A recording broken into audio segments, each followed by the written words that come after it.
What's going on? I want to take a quick look at this week's fantasy picks for Fanduel, DraftKings, any of your daily fantasy sites. Starting at the bottom of the barrel, bottom of the lineup, like we always do. Saints defense. Looked for a better option, a cheaper option than this. There isn't a lot going out there. Colts defense versus the Bengals. Bengals offense isn't playing well, but I didn't trust that at all. We're going to move up to the Saints against Chicago. Saints should score a lot of points. Chicago have to play catch up. Some mistakes happen. Young quarterback. That's what we're betting on. Going to kicker. Novak against New England. New England's giving up more points than any other team in the league. So it's a good match, good matchup, good price. Speaking of that, once again, we're going to try to take advantage of that. Chargers, we're putting in Phillip Rivers and Hunter Henry.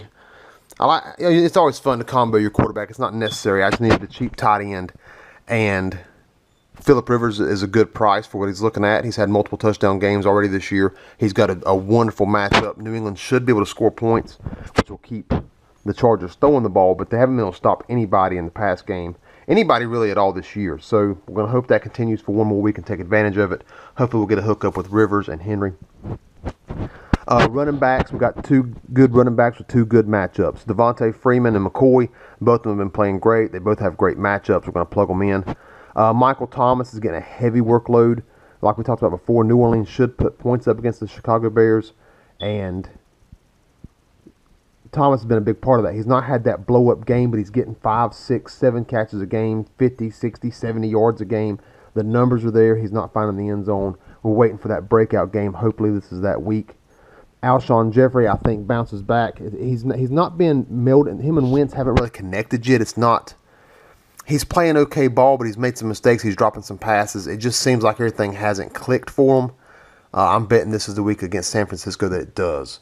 And then you had both Oakland receivers. You had Amari Cooper and you had Michael Crabtree. Both are at 7,200.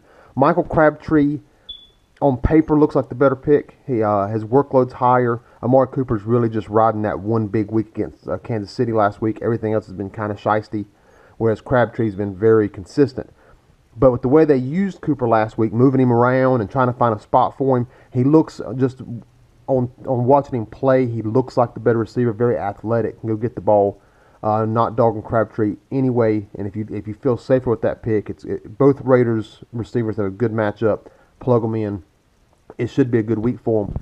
But for me, I'm going with Cooper. I like his athleticism better. I like the way they used him last week. I'm hoping that continues.